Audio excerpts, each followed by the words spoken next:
1 de enero de 1959. La Habana, Cuba. El presidente cubano Fulgencio Batista está huyendo. En sus maletas, $7.000 millones en efectivo, joyas y obras de arte, acumulados en sobornos durante su presidencia. Lleva consigo el equivalente al 30% de la economía de su país. La revolución cubana llega a su desenlace. Los rebeldes, liderados por Fidel Castro, están tomando el control del país. Y Batista no quiere estar allí para cuando lleguen. Imagina un país donde todo aquello que una sociedad normal intenta erradicar, el juego, la prostitución, las drogas, la violencia, se convierte en la propia economía del país. Esta es la Cuba que Batista ha construido. Ha convertido al país en una de las economías más ricas de América Latina, transformándola, al mismo tiempo, en el mayor burdel y casino del hemisferio occidental.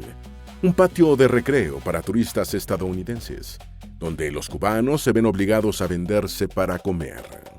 Arthur Mayer Schlesinger, asesor del presidente estadounidense Kennedy, dijo una vez: "Mis compatriotas", refiriéndose a los turistas estadounidenses en Cuba, caminaban por las calles, se llevaban a cubanas de 14 años y tiraban monedas a las alcantarillas, solo por el placer de ver a los hombres arrastrarse por ellas para recogerlas. Quienes se atreven a protestar, ejecutados, sus cadáveres arrojados a los desagües o colgados de las farolas. Cuando Fidel Castro entra en La Habana, la gente grita de alegría a todo pulmón. Lloran. Fidel promete curar a Cuba del imperio venerio, que Batista ha dejado atrás. Hacer de Cuba un país independiente, devolverles la dignidad. Habla como un hombre guiado por buenas intenciones. Con el paso de las décadas, sin embargo, arrastra al país hacia una de las mayores catástrofes económicas de la historia: la Cuba comunista. Un país donde hoy el 90% de la población vive en la pobreza extrema, donde los apagones duran 16 horas, donde el salario medio es inferior a $10 al mes. Un país donde, aunque te estés muriendo de hambre, si te atreves a comerte una de tus propias vacas sin permiso del Estado, terminas en prisión. Un país donde los médicos abandonan los hospitales para trabajar como taxistas, porque un turista estadounidense puede dejarles de propina más de lo que el Estado les paga en varias semanas. Esta es la historia de Cuba y de la paradoja de su revolución.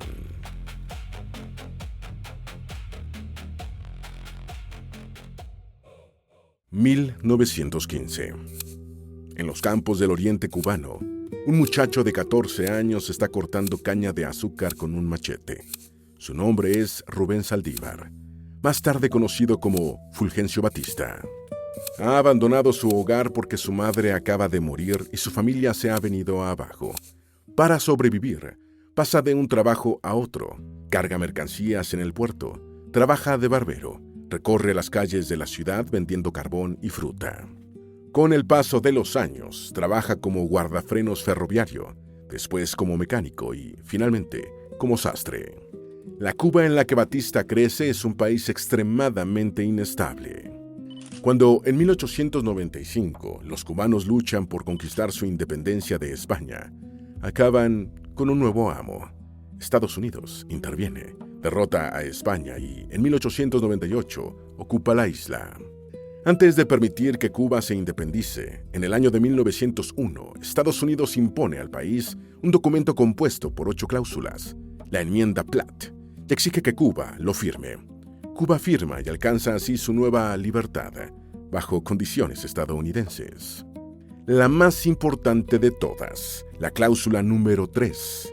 En caso de inestabilidad política, Cuba concede a Estados Unidos el derecho a intervenir.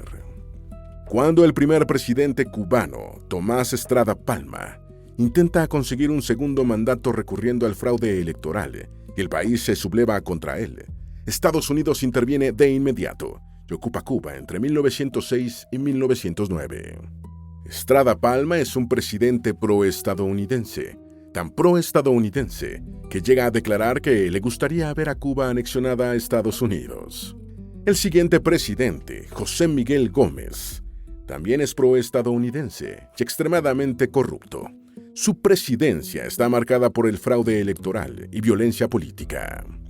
Después llega Mario García Menocal, pro-estadounidense, extremadamente corrupto. Su presidencia, también marcada por el fraude electoral y la violencia política. Nuevo presidente, viejas costumbres. Después llega Alfredo Zayas, parcialmente pro-estadounidense, nepotista y corrupto. Por último, Gerardo Machado, parcialmente pro-estadounidense. Llega al poder prometiendo modernizar el país y mejorar la calidad de vida de los cubanos, pero luego modifica la Constitución para prolongar su mandato y se convierte en dictador. La primera cláusula de la enmienda Platt limita la libertad de Cuba para establecer alianzas con otros países. La segunda limita su capacidad para contraer deuda pública. Como los inversores cubanos no disponen de grandes capitales, los inversores estadounidenses, recibidos con los brazos abiertos por estos primeros presidentes cubanos pro-estadounidenses, entran en la isla y comienzan a comprar los sectores más importantes de la economía cubana, incluidas las plantaciones cubanas de caña de azúcar. El hecho de que los primeros presidentes cubanos sean pro-estadounidenses y corruptos al mismo tiempo no es una coincidencia. Estados Unidos los respalda para mantenerlos en el poder, mientras las empresas estadounidenses premian su colaboración con enormes sobornos, alimentando una corrupción tan profunda que la población termina rebelándose contra ellos una y otra vez. Mientras Cuba se desgarra en medio de disturbios sociales que rozan la guerra civil, Estados Unidos interviene militarmente en 1912, 1917 y 1920, enviando tropas para proteger a las verdaderas víctimas, los empresarios estadounidenses y sus recién adquiridas plantaciones cubanas de caña de azúcar. Es en este contexto donde la historia de Batista continúa. En 1921, Batista se traslada a La Habana y se alista en el ejército. Allí aprende mecanografía y taquigrafía. Más tarde abandona el ejército para convertirse en profesor de taquigrafía. Después ingresa en la policía y, finalmente, regresa al ejército, donde alcanza el rango de sargento. En agosto de 1933, la dictadura de Gerardo Machado es derrocada. El gobierno provisional que lo sustituye, sin embargo, tampoco logra ganarse el apoyo de la población. En septiembre de 1933, Batista y otros 4 sargentos encabezan un golpe de Estado contra el gobierno. De repente, Batista se encuentra al frente del ejército cubano. A partir de entonces, es él quien controla Cuba. En 1940, Batista es elegido presidente por primera vez. Gobierna respetando la Constitución, refuerza los derechos de los trabajadores, amplía el acceso a la educación y los programas sociales e introduce reformas agrarias. Los cubanos lo adoran. Al concluir el mandato de Batista, en 1944, Carlos Saladrigas Zayas, el candidato que Batista había elegido para sucederlo, es derrotado por Ramón Grau. Por despecho, Batista vacía las arcas del Estado y huye a Florida con el dinero robado, dejando a Grau sin fondos para iniciar su mandato. Tras pasar varios años entre Nueva York y Florida, Batista regresa a Cuba y se presenta a las elecciones presidenciales de 1952. Esta vez, sin embargo, Batista ya no es el mismo. Ante la humillante perspectiva de quedar en tercer lugar y quedarse sin la presidencia, subleva al ejército contra el gobierno, derroca al presidente, anula las elecciones y se convierte en dictador. Estados Unidos reconoce su gobierno 2 semanas después. La Cuba que Batista pasa a controlar, con un ingreso familiar medio de $25 al mes en 1953, unos $300 actuales, es, sobre el papel, comparable a muchas naciones europeas de la época. Tiene el segundo mayor número de automóviles por habitante de toda América, solo por detrás de Estados Unidos, con más coches per cápita incluso que Italia y Alemania Occidental. Es uno de los primeros países en introducir la televisión, las emisiones televisivas en color y la radiodifusión a gran escala. Su tasa de mortalidad infantil se encuentra entre las más bajas, gracias a una de las mayores concentraciones de médicos por habitante del mundo. Sin embargo, esta riqueza se distribuye de manera extremadamente desigual. Mientras que en La Habana, el 95% de las familias tiene electricidad y el 80% dispone de agua corriente en casa, en las zonas rurales menos del 10% tiene acceso a estos servicios. Además, Un tercio de la población queda desempleada durante parte del año tras año, porque su trabajo depende de la cosecha de la caña de azúcar. Batista, el hombre que antaño vivió en la pobreza más extrema y que comprende mejor que nadie el sufrimiento de los cubanos de a pie, anuncia en 1955 que Cuba concederá una licencia de juego a cualquiera que invierta al menos $12 millones en un hotel, 3 millones en un casino o 2.5 millones en un club nocturno, en dólares actuales. Su gobierno promete ayudar a los inversores aportando una cantidad equivalente para financiar su construcción, con el dinero de los contribuyentes cubanos. Además, reciben 10 años de exención fiscal y no tienen que pagar aranceles de importación por los muebles necesarios para equipar y decorar los edificios. Batista elimina cualquier control sobre los inversores. Nadie pregunta de dónde procede el dinero y, sobre todo, nadie pregunta por sus antecedentes penales. ¿Por qué? Porque desde la década de 1940, los gángsters de la mafia estadounidense habían encontrado en Cuba su hogar ideal, y con la llegada de Batista al poder, también a su santo patrón.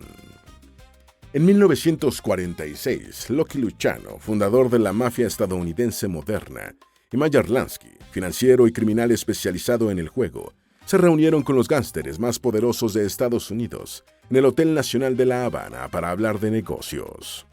Gracias a la cercanía de Cuba con Florida y a la permisividad de sus leyes, llegaron a la conclusión de que la isla era la base perfecta desde la que coordinar sus operaciones criminales, introducir narcóticos clandestinamente en Estados Unidos, reinvertir el dinero obtenido ilegalmente en hoteles, clubes nocturnos y casinos cubanos, para darle así una apariencia legal.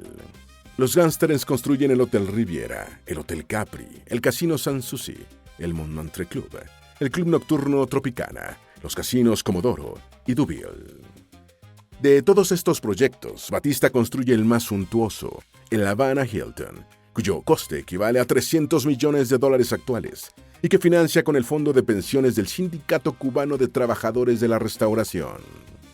Batista planea transformar toda la costa habanera, comenzando por el Malecón, en un deslumbrante collar de hoteles, casinos y clubes nocturnos. Con el tiempo, cientos de cines, bares y restaurantes abren por toda La Habana para recibir al creciente flujo de turistas estadounidenses. Cuba se hace mundialmente famosa como Las Vegas Latina. Solo en La Habana se abren 270 burdeles. En cada hotel, club nocturno y casino construido por los gángsters, Batista envía todas las noches a sus emisarios para cobrar su parte, el 10% a unos y el 30% a otros. Tras visitar La Habana en la década de 1950, el periodista estadounidense David Desser escribió: los funcionarios del gobierno recibían sobornos, los policías cobraban comisiones a las prostitutas. En La Habana trabajaban 11.500 prostitutas. Más allá de la capital, más allá de las máquinas tragamonedas, se encontraba uno de los países más pobres y más hermosos del mundo occidental. Bajo Batista, las compañías estadounidenses se apoderan de casi todas las explotaciones ganaderas de Cuba, de toda la industria petrolera cubana, del 90% de las minas, del 80% de los servicios públicos, del 50% de los ferrocarriles y del 40% de los campos de caña de azúcar. Cuando Batista permite que la compañía estadounidense ITT aumente las tarifas telefónicas en Cuba, la empresa se lo agradece regalándole un teléfono chapado en oro. En una entrevista de 1963, el presidente estadounidense Kennedy, al recordar lo que ocurría entonces en Cuba, declaró: creo que no existe ningún país en el mundo, ni siquiera entre las naciones víctimas del colonialismo, donde la colonización económica, la humillación y la explotación hayan sido peores que en Cuba, en parte también por culpa de las políticas de mi país durante el régimen de Batista. A lo largo de la década de 1950, aquella humillación estalló en una revuelta tras otra. En 1955, los estudiantes, frustrados ante la perspectiva de no encontrar trabajo, se rebelaron. Batista respondió con brutalidad policial, asesinatos y el cierre de la Universidad de La Habana. En 1956, Batista hizo regresar de Estados Unidos al coronel Ramón Barquín y lo ascendió a general, sin saber que Barquín ya participaba en una conspiración para derrocarlo. El complot fracasó y Batista depuró el ejército de presuntos conspiradores. En 1957, un grupo de estudiantes liderado por José Antonio Echeverría atacó simultáneamente el Palacio Presidencial de Batista y la emisora Radio Reloj, aunque solo logró tomar la radio. Convencido de que el asalto al palacio también había tenido éxito, Echeverría anunció en directo que Batista había muerto. Pero Batista había sobrevivido. Poco después, Echeverría fue abatido por la policía. Entre todas las revueltas, una terminó por convertirse en una revolución, la de Fidel Castro. 26 de julio de 1953, Santiago de Cuba. 140 rebeldes asaltan el cuartel Moncada. Detrás de la operación, Fidel Alejandro Castro Ruz. Fidel es un abogado cubano. Ha atacado el cuartel Moncada porque el golpe de Estado de Batista en 1952 le impidió presentarse a las elecciones parlamentarias. Durante el juicio, Fidel pronuncia un monólogo de 1 hora contra la dictadura de Batista. Denuncia las condiciones humillantes que los cubanos se ven obligados a soportar bajo su régimen y condena las ejecuciones de sus compañeros. Cuando lo condenan a 15 años de prisión, grita: «La historia me absolverá». Fidel es hijo de un riquísimo terrateniente de origen español que controla 100 kilómetros cuadrados de plantaciones de caña de azúcar y bosques en el oriente cubano. De niño, observaba a los pobres jornaleros cortar la caña en las tierras de su familia, mientras su padre vendía a las compañías estadounidenses el azúcar producido con el trabajo de aquellos hombres. Sin embargo, cuando su padre lo mandó a estudiar lejos de casa, le dio tan poco dinero que Fidel llegó a pasar días enteros sin comer. Nacido entre los explotadores, criado junto a los explotados y obligado a vivir en la miseria a pesar de la inmensa riqueza de su familia, Fidel llega a despreciar el dinero y todo el sistema de explotación que lo genera. Tras la victoria de Batista en las elecciones presidenciales de 1954, la indignación estalla por toda Cuba. Para lavar su imagen ante el pueblo, Batista concede una amnistía a varios presos políticos. Una vez fuera de prisión, Fidel parte rumbo a México. En México, Fidel conoce a Ernesto Che Guevara, un joven médico argentino que, tras recorrer a América Latina, ha desarrollado un profundo rechazo hacia la desigualdad y el dominio estadounidense. Ambos reconocen el uno en el otro el mismo espíritu revolucionario y acaban siendo como hermanos. Fidel funda el movimiento 26 de julio, en memoria del asalto al cuartel Moncada. Compra un yate destartalado al que llama Granma y parte de México con 82 hombres. Su objetivo: venganza. Tras desembarcar en el oriente cubano y caer en una emboscada de las tropas de Batista, Fidel y los supervivientes se refugian en la Sierra Maestra. Con el paso de los meses, los campesinos cubanos, que llevan años sintiéndose abandonados por el gobierno de Batista, se unen a Fidel. Poco a poco, lo que parecía la locura de un solo hombre se transforma en algo mucho más grande. Unas pocas decenas de rebeldes se convierten en un ejército de miles. La Revolución Cubana. En la batalla de Santa Clara, la revolución asesta el golpe final. 300 rebeldes derrotan a 3.000 soldados gubernamentales desmoralizados. Batista huye a la República Dominicana. Desde el avión, observa al país hundirse en el caos. Fidel ha vencido.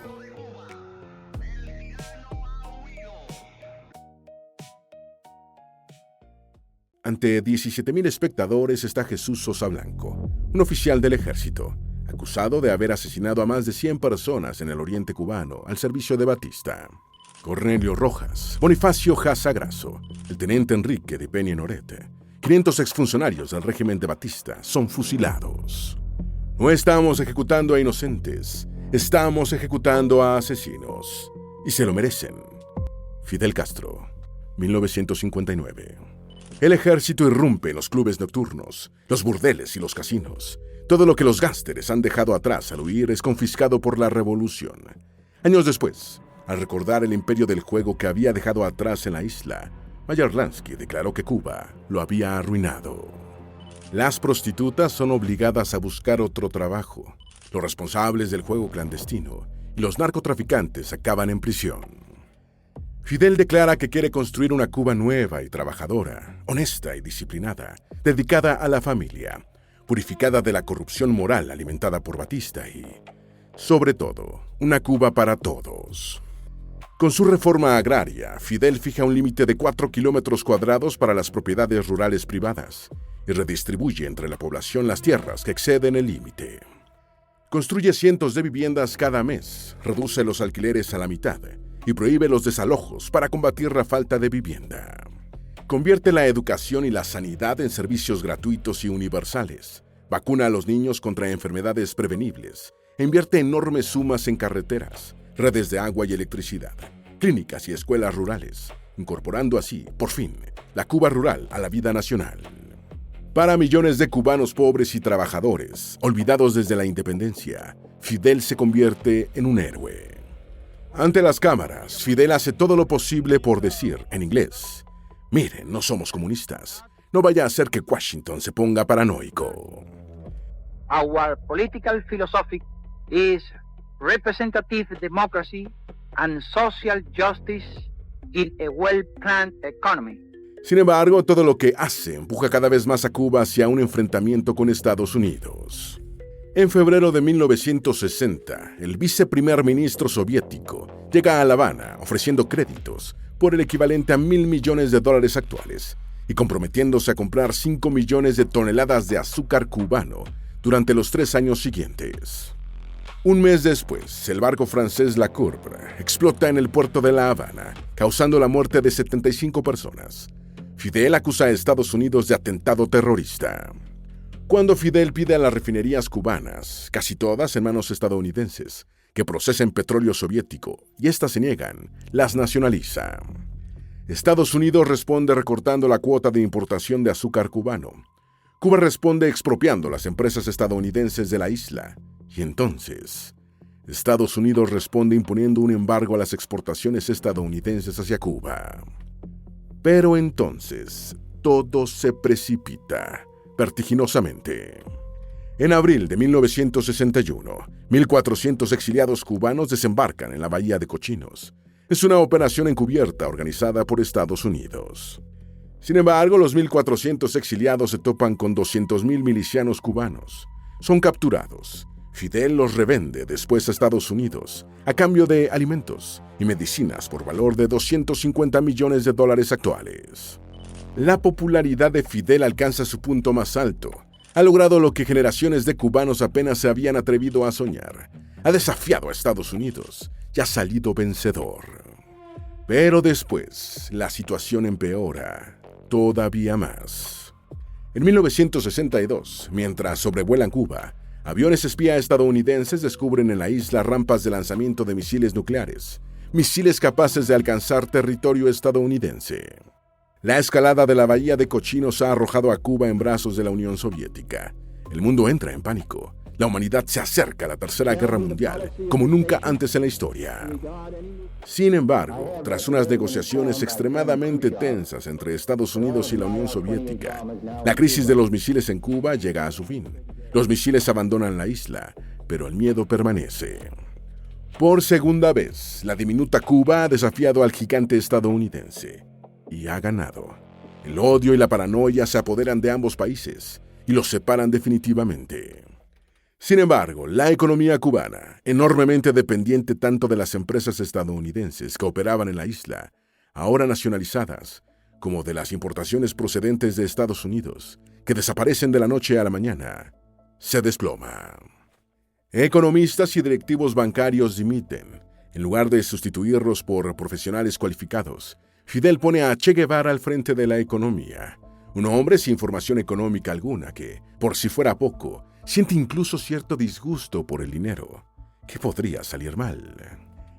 En lugar de centrarse en convertir Cuba en un país productivo, Guevara intenta transformar a los cubanos en hombres nuevos, trabajadores que deben esforzarse no por dinero, sino por amor a la revolución.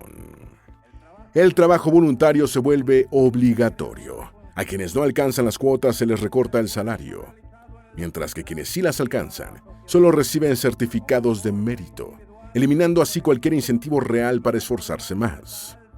Sin embargo, al convertirse Cuba en el primer país comunista del hemisferio occidental, comienza a recibir un apoyo enorme de Moscú. La Unión Soviética envía técnicos, petróleo, maquinaria y alimentos en tales cantidades que, a finales de los años 80, la ayuda soviética por sí sola llega a representar el 40% de la economía cubana, el equivalente a 15.000 millones de dólares actuales al año. Millones de cubanos que bajo Batista no tenían nada, reciben de repente no solo vivienda, sanidad y educación gratuitas, sino también alimentos, ropa y otros bienes esenciales, alcanzando uno de los niveles de vida más altos de América Latina. Aunque la economía del país es un verdadero desastre, el apoyo soviético por sí solo convierte a Cuba en una utopía artificial. En 1968, inspirado por el gran salto adelante del líder comunista chino Mao Zedong, Fidel lanza la ofensiva revolucionaria. Cierra los últimos negocios privados y moviliza un gigantesco ejército de civiles, sacándolos de sus puestos de trabajo, para producir 10 millones de toneladas de azúcar. Después de haber abolido el impuesto sobre la renta algunos años antes, Fidel alcanza por fin su objetivo, dar el golpe de gracia a la productividad del país. Durante las décadas de 1970 y 1980, subsidiada por la Unión Soviética, Cuba pierde por completo la cabeza. La diminuta isla comienza a enviar tropas por todo el mundo, exportando la revolución como si fuera una potencia imperialista. Envía 4.000 soldados a Siria para apoyar a los países árabes contra Israel durante la guerra de Yom Kippur. 17.000 soldados cubanos salvan a Etiopía de la invasión somalí durante la guerra del Ogaden. Cuba proporciona al movimiento comunista sandinista el apoyo material necesario para tomar el poder en Nicaragua. Y después llega lo más impresionante de todo: Angola. La independencia de Angola respecto de Portugal, en 1975, arrastra al país a una enorme guerra civil. Entre 1975 y 1987, Cuba despliega en Angola 320.000 soldados y 50.000 médicos y técnicos para proteger al Movimiento Popular para la Liberación de Angola, o el MPLA comunista, mientras Angola, a cambio, le proporciona petróleo. La inmensa presencia militar cubana acaba provocando, durante las negociaciones de paz, un giro casi absurdo de los acontecimientos. El MPLA sale reforzado, mientras que la guerra de Cuba contra Sudáfrica termina costándole Namibia a Sudáfrica. En 1991, la Unión Soviética se derrumba, y con ella se derrumba la diminuta Cuba.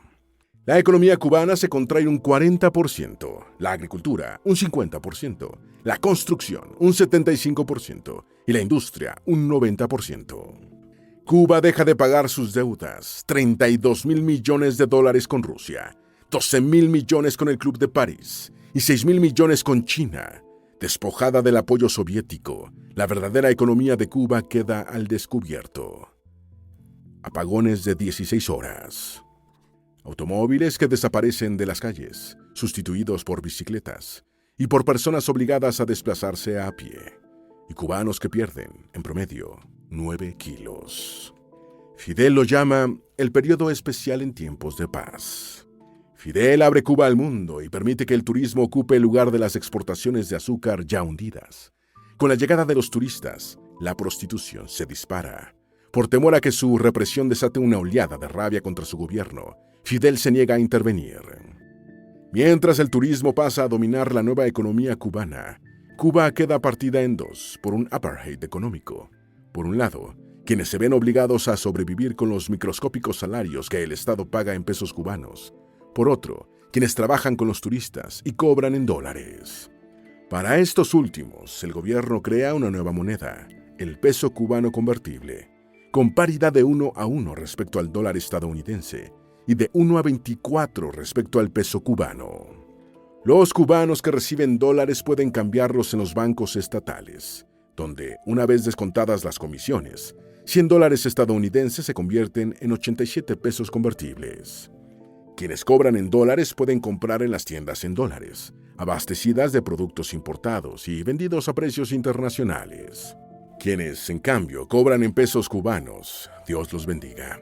No les queda más remedio que depender de la libreta de abastecimiento. Creado en el año de 1962 para garantizar a cada cubano la misma ración de alimentos a precios extremadamente subvencionados. En su época dorada, el sistema de racionamiento distribuía hamburguesas, pescado, chocolate, cerveza, ropa, gasolina e incluso tartas de cumpleaños y de boda. Hoy solo proporciona productos básicos y ni siquiera en cantidades suficientes. Arroz, azúcar, frijoles, aceite de cocina y, en contadas ocasiones, carne de res. Cantidades que no alcanzan, ni de lejos, para cubrir todo el mes.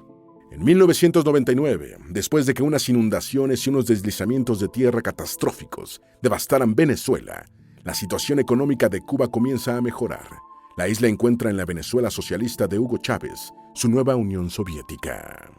Cuba envía 40.000 médicos a Venezuela. A cambio, Venezuela envía 90.000 barriles de petróleo al día, sacando a Cuba de la miseria económica y demostrando el enorme potencial económico de enviar médicos cubanos al extranjero. Tras el huracán Mitch, los médicos cubanos llegan a miles de comunidades aisladas de todo Honduras. En Kiribati, tras su llegada, la mortalidad infantil desciende de 50 a 10 muertes por cada 1.000 nacidos vivos. En Timor Oriental, donde la violencia vinculada a la independencia respecto de Indonesia había dejado apenas 35 médicos para una población de casi 1 millón de habitantes, los 180 médicos enviados por Cuba pasan a construir la mayoría de los médicos del país. En 2004, Cuba y Venezuela lanzan la Operación Milagro. Se abren clínicas oftalmológicas por toda América Latina, África y Asia. Gracias a la financiación de Venezuela, los médicos cubanos realizan intervenciones quirúrgicas para tratar cataratas, pterigión, estrabismo, glaucoma y otras enfermedades oculares que causan ceguera. Operaciones que normalmente pueden costar fácilmente $10.000, devolviendo la vista a 4 millones de personas, totalmente gratis. Entre los pacientes atendidos durante esta operación está también Mario Terán, el soldado boliviano que ejecutó al Che Guevara, héroe nacional de Cuba. Todavía hoy, cada vez que un terremoto, una epidemia u otra catástrofe golpea a una población, los médicos cubanos están entre los primeros en acudir para salvar vidas. Y detrás de este éxito humanitario, un negocio gigantesco. Los gobiernos que reciben a los médicos cubanos pagan directamente a Cuba. La Habana se queda con la mayor parte del dinero y entrega a los médicos solo una pequeña fracción. Algunos, a veces, incluso obligados a trabajar gratis. El sector biotecnológico cubano, financiado íntegramente por el Estado, también sostiene la economía mediante el desarrollo de medicamentos y vacunas para su comercialización en los mercados internacionales. Entre ellos se encuentran el niño Tuzumab, un anticuerpo monoclonal utilizado para tratar distintos tipos de cáncer, y el Heberprot-P, un tratamiento para las úlceras avanzadas del pie diabético. Durante la pandemia de COVID-19, Cuba desarrolla 3 vacunas autorizadas en el país: Abdala, Soberana 02 y Soberana Plus, un logro extraordinario para una nación tan pequeña. En el año 2008, Raúl Castro, el hermano menor de Fidel, sustituye a Fidel al frente de Cuba. Abre aún más la economía, amplía el trabajo por cuenta propia, autoriza la creación de pequeñas empresas privadas a una escala sin precedentes, arrienda tierras estatales a los campesinos y permite a los cubanos comprar y vender viviendas por primera vez desde la revolución. Venezuela llega a representar más del 20% de la nueva economía cubana y suministra el 100% del petróleo que Cuba importa. Durante un tiempo, la situación mejora. Pero entonces, Hugo Chávez muere en 2013. Venezuela se derrumba y arrastra a Cuba a la crisis económica que todavía hoy la devasta.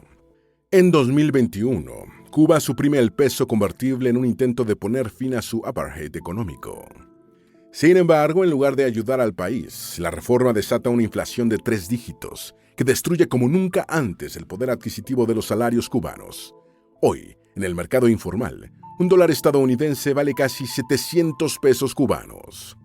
Desde la revolución, más de 2 millones de cubanos han abandonado el país, más de 1 millón solo en los últimos años, y sus remesas se han vuelto el principal sustento de las familias que permanecen en Cuba.